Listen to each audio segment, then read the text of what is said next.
পীরজাদা কি নাম নওশাদ সিদ্দিকী এমএলএ হলো, আপনার গায়ে জ্বালা ধরে গেল। খবরদার, হাজার হাজার নওশাদ তৈরি হবে, হাজার হাজার তৈরি হবে। আমি নওশাদের পার্টি করি না, আমি জাতীয় কংগ্রেসের কর্মী, কিন্তু আমি চাই গণতান্ত্রিক পদ্ধতিতে আমরা লড়াই করব। হাজার হাজার আসবাব হবে, হাজার হাজার নওশাদ হবে, হাজার হাজার কামরুজ্জামান হবে। আপনার মতো ওই রকম মন্ত্রী চাই না, সিদ্দিকুল্লাহ চৌধুরীর মতন মন্ত্রী চাই না, যার ভিতরের আওয়াজ শক্তি কমে গেছে, যার লড়াই করার ক্ষমতা কমে গেছে, যে হক কথা বলতে পারে না, ওইরকম চাই না। আমাদের চাই কামরুজ্জামান, আমাদের চাই নওশাদ,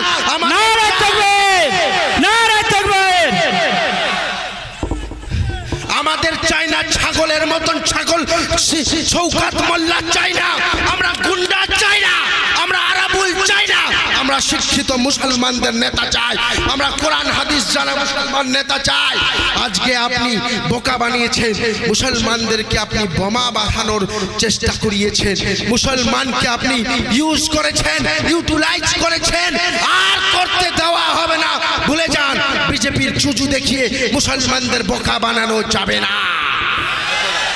মুসলমানদের বোকা বানানো যাবে। ওয়াকাব আন্দোলন করব কেন, আমরা করব কেন? আমি সংক্ষিপ্ত বলে গলা ভালো নেই, সংক্ষিপ্ত উত্তর শেষ করব।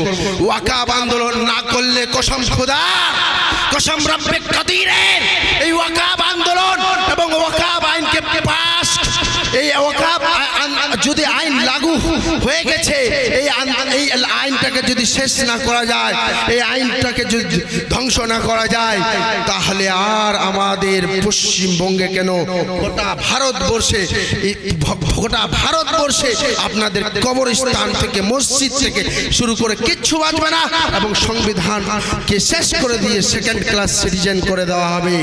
এই বলেই আমি এই সংক্ষিপ্ত বক্তব্য শেষ করছি।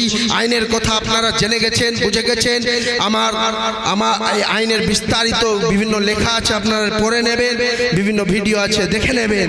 কিন্তু এইটুকু বলতে চাই, এ লড়াই না করলে আর লড়াই করার সময় পাবেন না। এ লড়াই খুব জরুরি, এ লড়াই হবে গণতান্ত্রিক পদ্ধতিতে, এই লড়াই হবে গণতান্ত্রিক পদ্ধতিতে, সংবিধানের পদ্ধতিতে। আর এইটুকু আমি বলে শেষ করতে চাই যে ফানুস बनके जिसकी हिफाजत हवा करे, फानूस बनके जिसकी हिफाजत हवा करे, वो समा क्या बुझे जिसे रोशन खुदा करे, जिसे रोशन खुदा करे। और बोलते चाहे जो सरफरोशी की तमन्ना अब हमारे दिल में है, देखना है जोर कितना बाजुए कातिल में है। अगर आज आए टकराना जरूरी है, तू जिंदा है तो जिंदा नजर आना जरूरी है।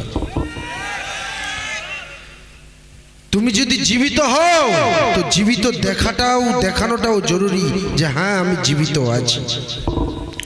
আরেকটি শায়ের বলছেন, না কলম সে না তলোয়ার সে, না কলম সে না তলোয়ার সে, हम लड़ेंगे हक के इजहार से।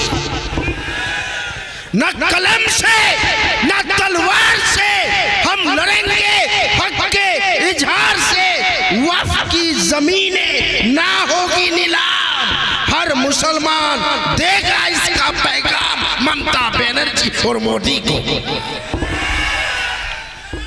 আমার মঞ্চে উপবিষ্ট আছে কামরুজ্জামান ভাই, ব্রিগেডের ময়দান থেকে মুসলিম পার্সোনাল ল বোর্ডের বাঙালি মুসলিমদের মধ্যে অন্যতম আন্দোলন মুসলিম আমরা গর্বিত।